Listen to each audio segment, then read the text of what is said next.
that is seared into memory forever.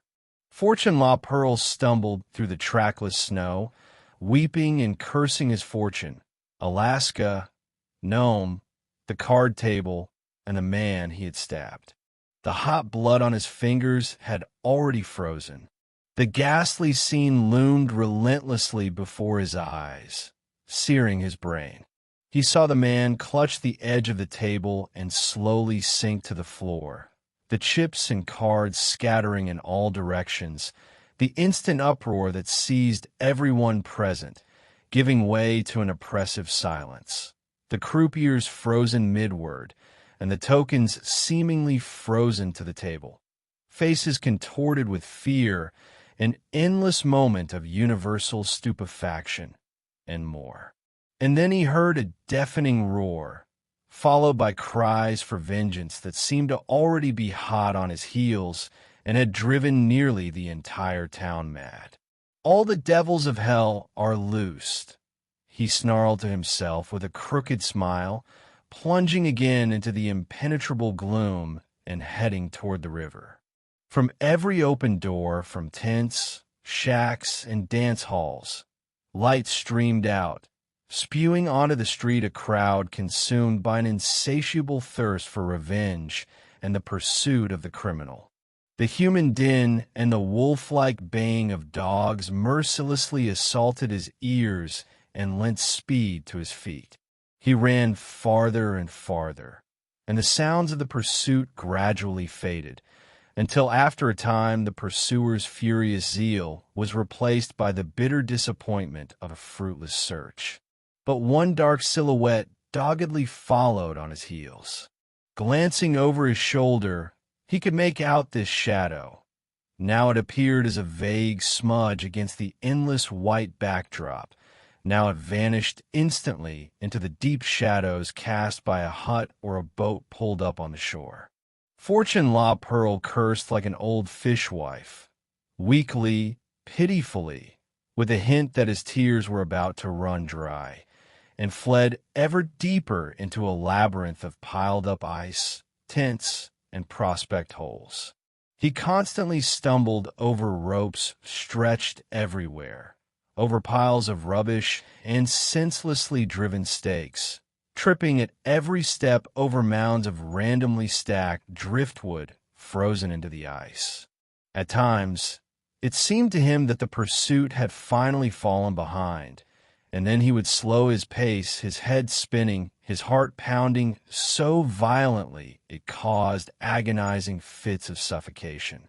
But a moment later, he would realize with horror that he was mistaken, for from the side, from somewhere unknown, the same persistent shadow would reappear and drive him forward again with all his might. Suddenly, a thought, swift as lightning, pierced his brain, leaving behind an icy tremor all too familiar to the people of the North. In his eyes, the shadow assumed symbolic forms, intelligible only to gamblers. Silent, implacable, and inescapable, it seemed to him the embodiment of his own fate, which had drawn near at the very moment the game ended and it was time to pay the piper. Fortune La Pirle firmly believed that every man experiences those rare and significant moments when his mind, finally casting off the shackles of space and time, stands utterly naked, schemes the facets of eternity, and reads great truths from the open book of fate. He did not doubt that such a moment had now arrived for him. And so, when he again tore away from the shore and raced across the snow-covered tundra, he was not in the least frightened that the pursuing shadow seemed to take on clearer outlines and draw significantly nearer. Overwhelmed by a sense of utter helplessness, he suddenly stopped dead in the middle of the white plain and turned sharply around. Instantly, his right hand slipped from its mitten, and the upraised revolver glinted in the pale shimmer of the stars. "Don't shoot. I am unarmed." The shadow took on substance, and at the first sound of a human voice, Fortune La Pirle's knees buckled and a sharp spasm gripped his stomach. Under different circumstances, things might have unfolded otherwise, but the crux of the matter was this. Uri Bram was unarmed that night as he sat on a hard bench in the El Dorado and witnessed fortune law Pirle stab a man to death. This same fact also explains why Uri now found himself racing down the main trail in the company of such an ill-suited companion as La Pirle himself. Be that as it may, he spoke again. "Don't shoot. Can't you see I'm completely unarmed? Then why the hell are you dogging my steps?" The gambler lowered his revolver. Uri Bram merely shrugged. "That's of little importance right now. I want you to come with me." "Where?" "To my tent on the very edge of the encampment." Fortune La Pirle once again buried his moccasin in the snow and, with a carefully selected arsenal of strong language, tried to convince Uri Bram that he was out of his mind. "Who are you?" he finished his tirade. "And who am I? And why in God's name should I put my head in a noose on your whim? Tell me that, for mercy's sake." "I am Uri Bram," the other man replied simply, "and my hut is not far from here, on the outskirts of the camp.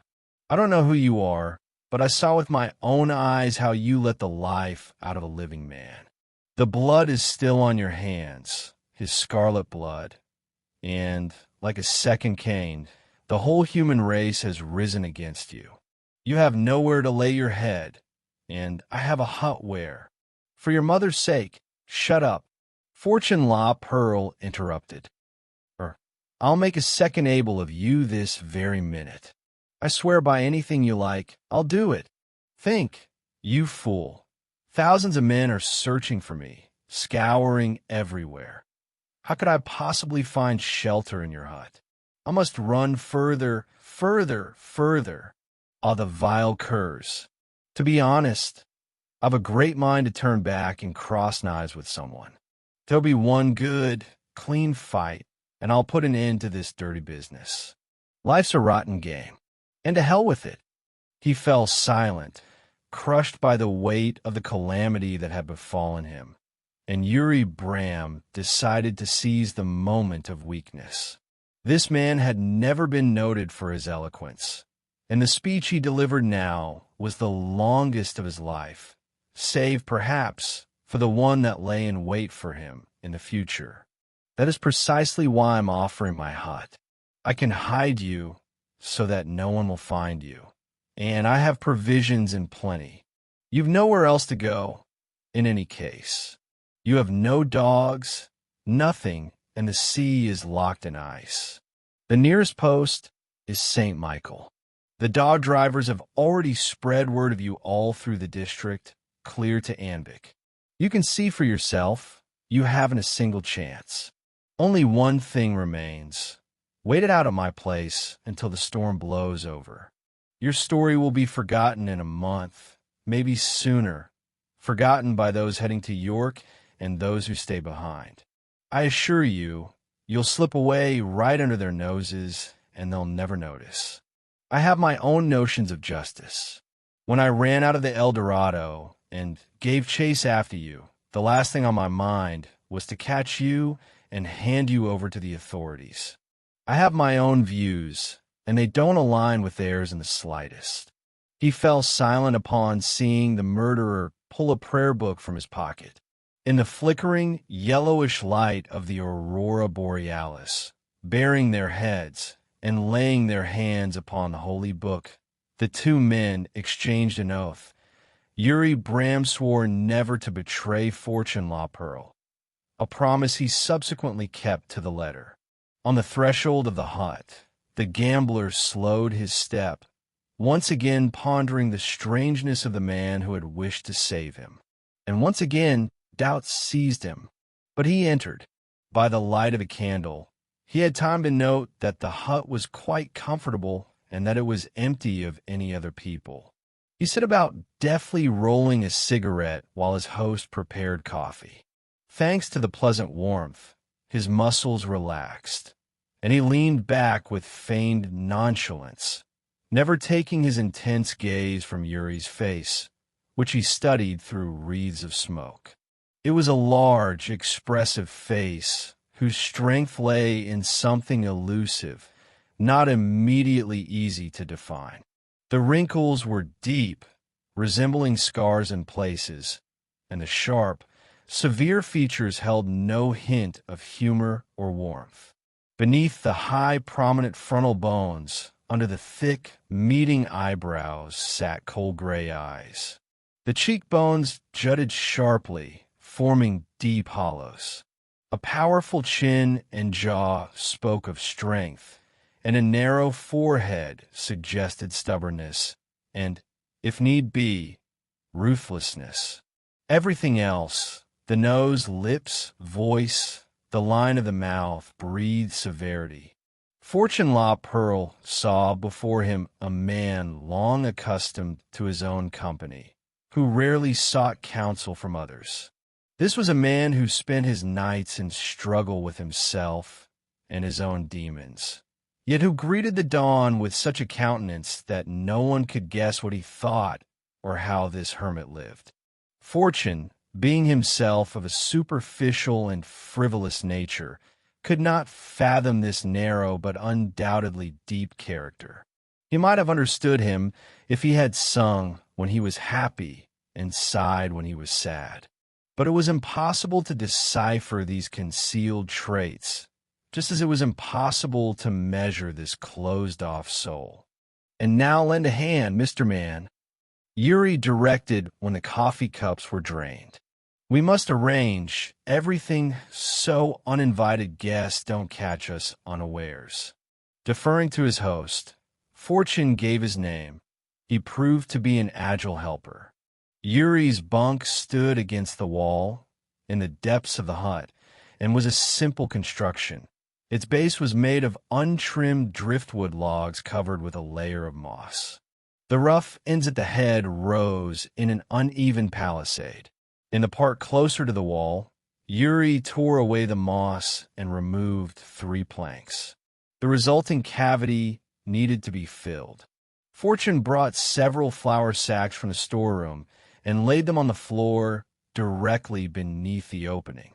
On top, Uri spread out long, so-called sea bags, which were then covered with lengths of fur and blankets. Concealed by the pelts, which stretched the full length of the bunk, Fortune La Pirle could lie completely invisible, fearing not the scrutiny of even the most curious visitors. No matter how intently they studied Uri's bed, it would never occur to them that it wasn't empty. For several weeks thereafter, the most thorough searches were conducted everywhere. Not a single hut or tent was overlooked, but Fortune lay in his hiding place as peacefully as an infant in its cradle. Generally, little attention was paid to Uri Bram's dwelling. Least of all would anyone suspect that the man who had stabbed John Randolph was concealed precisely there. When the period of intense manhunt passed, Fortune began to move freely about the hut, laying out endless games of solitaire and smoking innumerable cigarettes.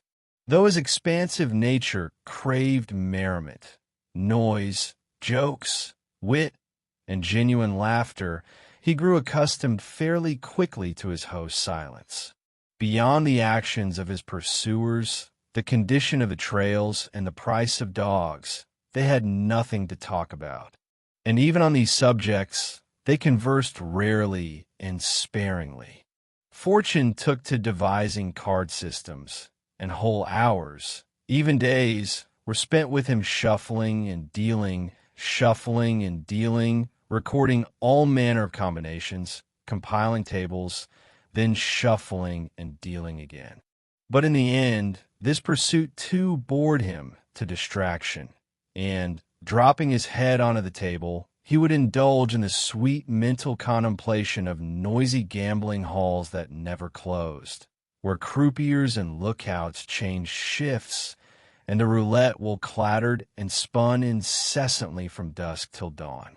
In such moments, the awareness of his utter isolation and the ruin of all his hopes struck him so stunningly that he would sit for a long time, staring at a single point without changing his posture. At other times, his ill temper found an outlet in passionate and grievous outpourings. In the final reckoning, life had smiled upon him but little, and he had not taken from it what he craved. "What a rotten game life is," he would repeat, each time with a new variation, and only in this were any changes noted, for each time fresh notes of bitterness sounded. Truth be told, I've always had bad luck, and still do. Seems I was cursed from birth, and I sucked bitterness with my mother's milk.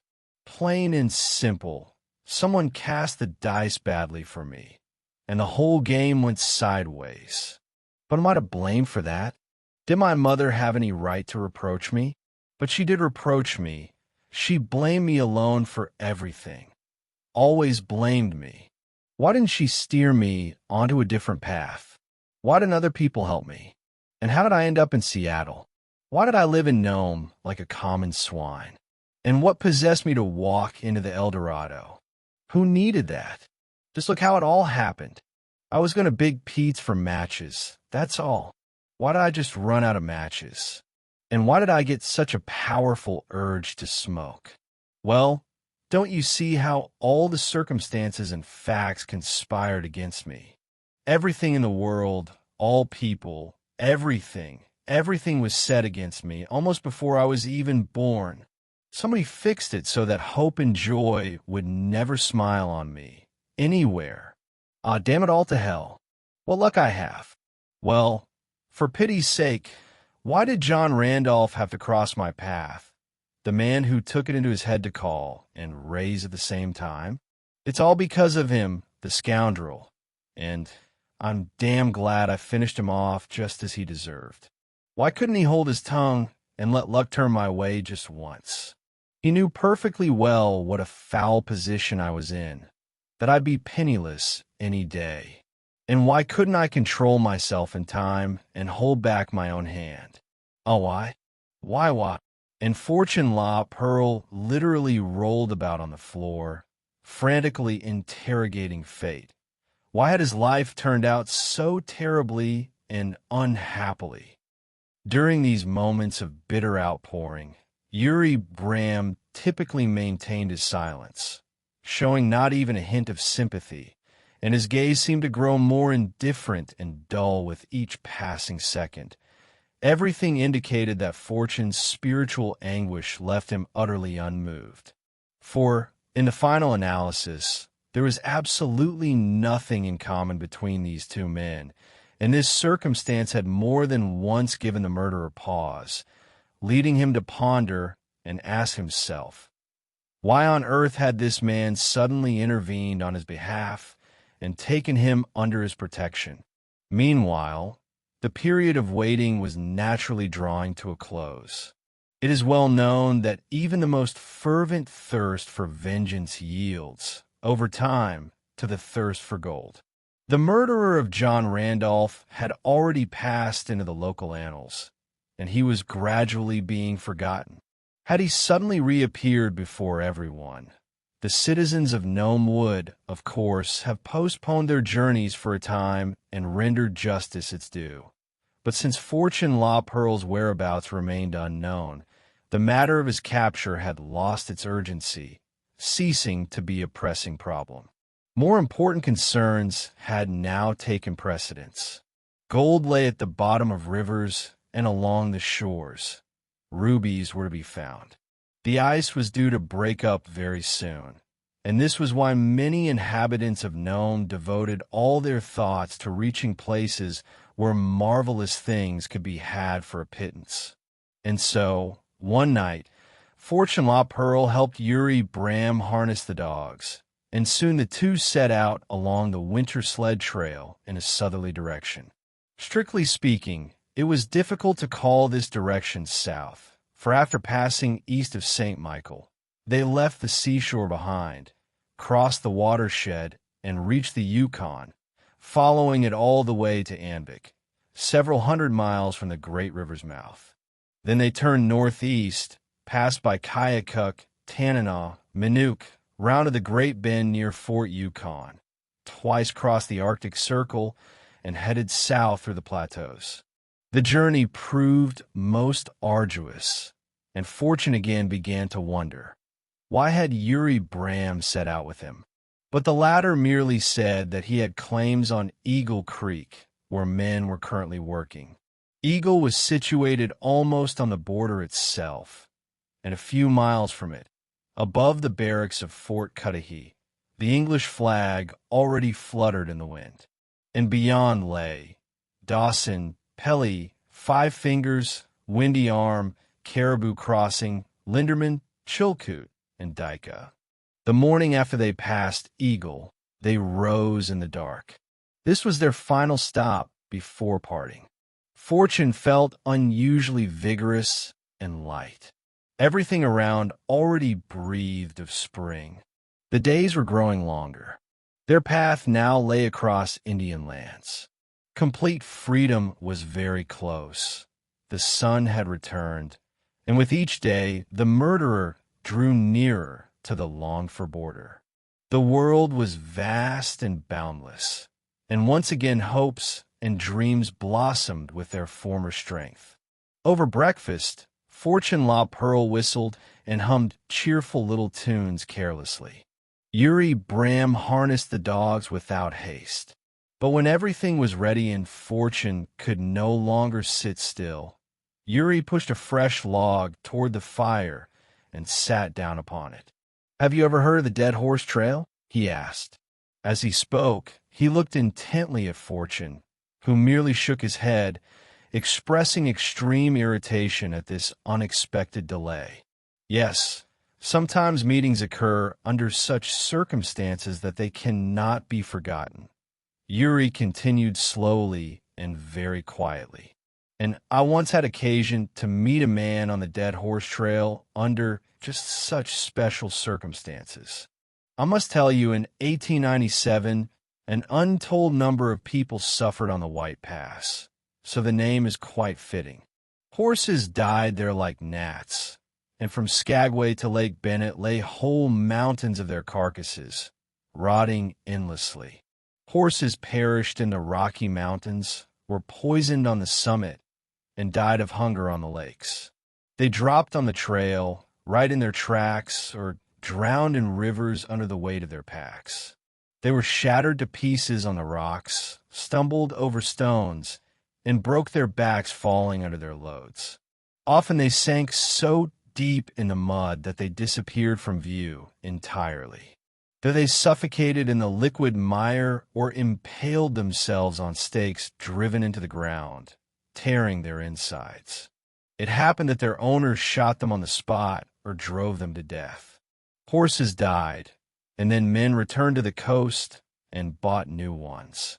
Many didn't even trouble themselves to put the wretched creatures out of their misery, but simply took off their harness and shoes and abandoned them where they fell. Men's hearts turned to stone. People became brutalized, all who traveled the Dead Horse Trail. But there was one man there with the heart of Christ and his patience. Such a decent and honest man is rarely encountered. The moment the caravan stopped to rest, he would immediately unload the horses, giving them at least some respite. He paid $50 and more for 100 pounds of fodder. His own blankets he more than once laid under the saddles of horses with galled backs, while other men rubbed sores on them so large a good-sized bucket could have passed through the holes in their backs.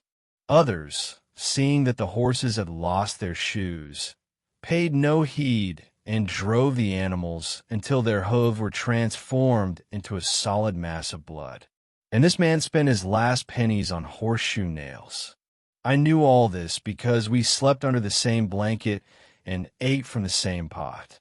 I knew it because we had become brothers on that very trail where all others reached the extremes and died with blasphemies on their lips. However tired he was, he always found a moment to loosen or tighten a girth, and often tears stood in his eyes when he looked upon this sea of horror and suffering. On the mountain ascents, where the horses stumbled at every step and reared up like cats against a wall.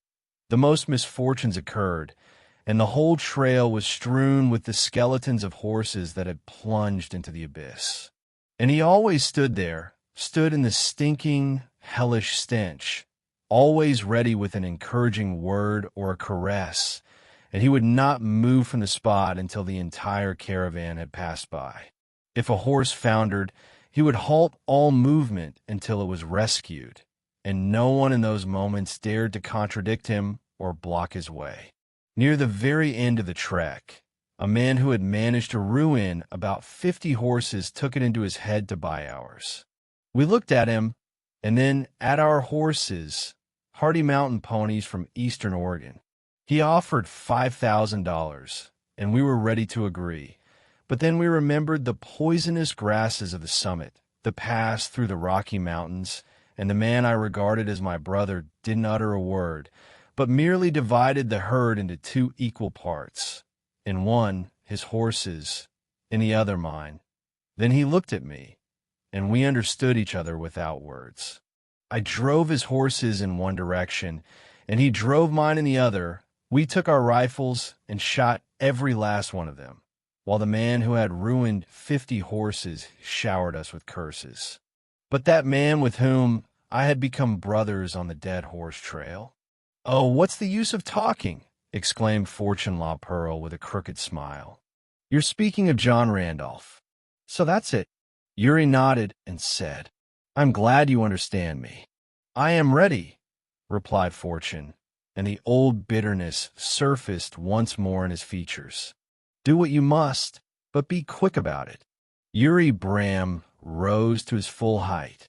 "All my life I have believed in God," he proclaimed.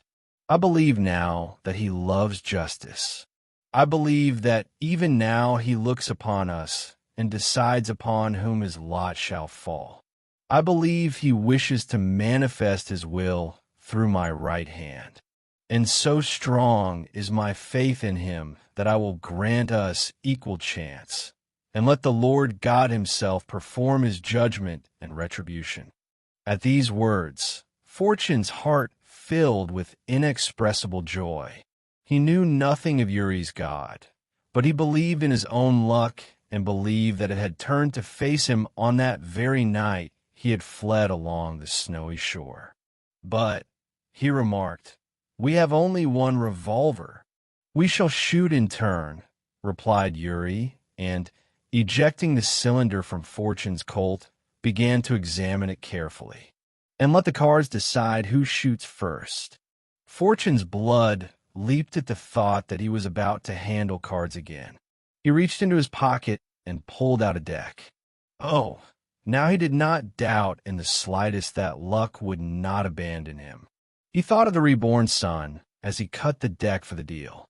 He shuffled the cards, and Uri turned up the king of spades for him, and for himself, the deuce. As the opponents paced off 50 steps in opposite directions from the camp, Fortune felt that the gates to a promised land of bliss were about to open before him. "If it pleases God to turn my shot aside, and you kill me, my dogs and sled are yours," Uri told him. "The bill of sale, already made out, you will find in my pocket." Having said this, Uri calmly drew himself up to his full gigantic height and stood facing the revolver's muzzle. Fortune cast a glance at the sun, flooding the expanse with bright, sparkling light, and took aim. He was very cautious and attentive. Twice he lowered the weapon because the spring wind shook the pines too noisily. The third time he dropped to his knees, gripped the revolver firmly with both hands, and fired. Uri spun halfway around, threw up his hands, writhed wildly for a mere moment, and crashed onto the sand. But Fortune understood at once that his shot had been unlucky, for otherwise Uri would not have thrashed so. When Uri, overcoming his weakness, struggled to his knees and demanded the revolver, it occurred to Fortune to shoot again, but he immediately dismissed the thought. Luck had smiled on him so far, and he feared it would turn its back if he cheated. No, he would play his game honestly. Besides, Uri was badly wounded and could scarcely hold the heavy Colt steady. "Well, and where is your god now?" he asked mockingly, handing the revolver to the wounded man. And Uri answered, "The Lord has not yet spoken his word. Take heed and prepare to hear it." Fortune turned to face him, but stood a half turn to present a smaller target. Uri, as if drunk, swayed on the spot. He too was waiting for a lull when the wind wouldn't shake the trees so violently. The revolver was impossibly heavy, and its weight inspired in him the same doubts as it had in Fortune. But he clutched it firmly in his outstretched hands, then raised it above his head and began slowly to lower it downward and forward. When the left side of his opponent's chest entered his field of vision, he pulled the trigger. Fortune did not spin where he stood, but merely did the merry lights in the eyes of John Randolph's murderer dim and go out, and as the sun-drenched snow suddenly darkened and turned black, the gambler cursed for the last time the fickle luck that had played him such a vile trick this time. 2. Thus our story ends. Should it have pleased you, I entreat you not to lose sight of this channel. Subscribe. And I most earnestly encourage you. Your reflections and discourse in the comments are not merely welcome, but heartily desired.